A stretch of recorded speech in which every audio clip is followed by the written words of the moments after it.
কালের বিবর্তন আর বিজ্ঞানীদের উদ্ভাবনের ফলে একসময়ের খোরপোশ কৃষি আজ যান্ত্রিক ও আধুনিক কৃষিতে রূপান্তরিত হয়েছে।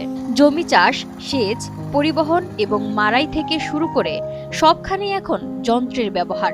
ফলে একদিকে যেমন সহজ হয়েছে চাষাবাদ, অন্যদিকে বেড়েছে ফলনও।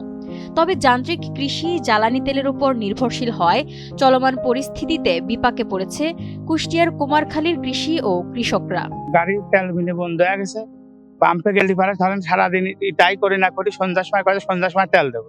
সন্ধ্যার সময় গেলি পারে রাত 12টা 1টার দিক কতদিন দেয় কতদিন দেয়ও না। গত রাত 1টার সময় 500 টাকা তেল দিয়েছে। 200-র বেশি সার্ভিস ও ফিচারে লেনদেনের সব বিকাশ অ্যাপে সম্ভব। এই গাড়ি হতে হলে মনে করেন যে 15 থেকে 20 লিটার, আমি 5 সেকেন্ড 5 লিটার করে আমার তেল দিচ্ছে, মানে 5 লিটার না 500 টাকার তেল দিচ্ছে। তার মানে আমার এই গাড়ি কেন বন্ধ হয়ে যাচ্ছে। ডিজেলের প্রচুর পরিমাণ সমস্যা। ডিজেল সিরিয়ালে 500 টাকার বেশি দেয় না, বা 500 টাকার করে ডিজেল নিতে আমাদের গাড়ি চলবে না। আমাদের গাড়ির প্রত্যেকটা দিন তেল লাগে, এক একটা গাড়িতে 70 থেকে 80 লিটার তেল লাগে। কৃষকরা বলছেন, কয়েক যুগ আগে সনাতন পদ্ধতি গরু নাঙল দিয়ে চলতো জমি চাষ, কিন্তু এখন সবকিছুই চলে তেল চালিত যন্ত্রের সাহায্যে। কিন্তু মাস খানেক ধরে চাহিদা মতো তেল পাওয়া যাচ্ছে না। আমরা এইভাবে দিন চাই না, আমরা চাই যে স্বাধীনভাবে যে আমরা তেল নিছিলাম আমার তেল দো না দিলি পারে ধরেন চাষবাস সব বন্ধ হয়ে যাবে। বোরিং আছে, এটা পাওয়ার টিলার আছে, এটা ধান মারাই করা, গম মারাই করা আছে। দিন গেলে আপনি 30 লিটার তেল লাগে, 5 লিটার। এখানে যে 5 লিটার করে তেল দেয়, 1-1.5 বিঘার বেশি পানি দেওয়া যায়। এখানে জমি আছে প্রায় 100 বিঘার উপর। এভাবে দিলে তো পাটের বীজ বুনে ফেলে রাখতে হবে 15-20 দিন।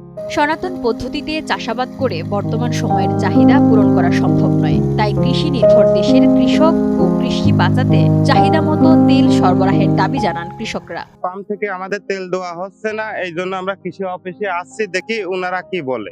ধান এবং ভুট্টাই সেচ দেবো, এই ইঞ্জিন পেট্রোল ছাড়া চলে না। আমাদের চাষের বাড়িতে এনে বই থাকার দরকার, তত উপায় নাই। তেল 2 ঘন্টা দাঁড়াইছি, বাড়িতে বাড়াইছি 2.5 ঘন্টার সময় চলে গেল।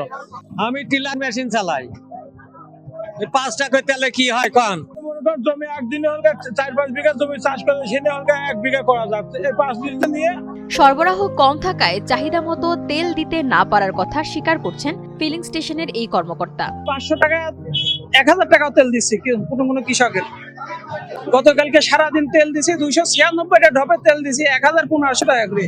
ওনারা আবার সন্ধ্যায় আছে, সকালবেলা আছে, সকালবেলা 500 করে দিছে, এখন আবার আছে। ওনারা এসেই যাচ্ছে, এখন পর্যন্ত এসে যাচ্ছে। আসলে তো লাগে, কি করবো এখন, আমরা তো দিতে পারতেছি না। আমার এখন 20,000 লিটার চাহিদা, ডেলি 20,000 হলে মনে হয় আমার চাহিদা মিটাতে পারে।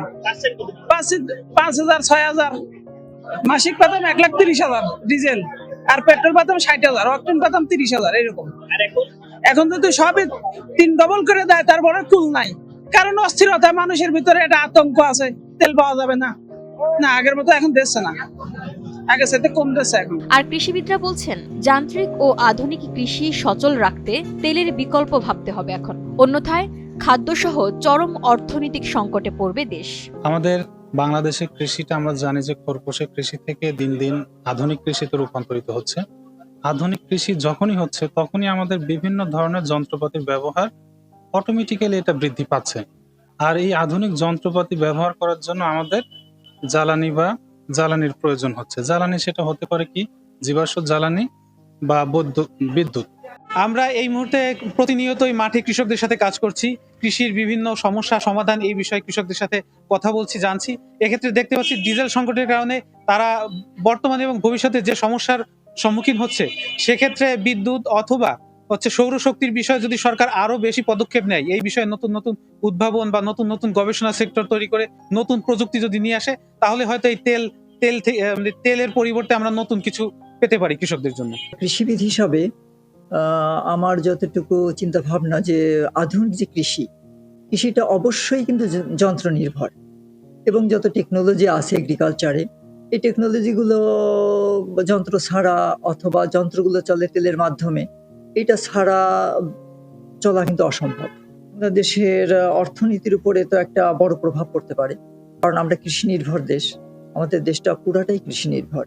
আর এই যেহেতু কৃষি নির্ভর, কৃষির এই সেক্টরটা যদি মুখ থুবড়ে পড়ে, তাহলে এটা অর্থনীতির উপর একটা হুমকি আসতে পারে।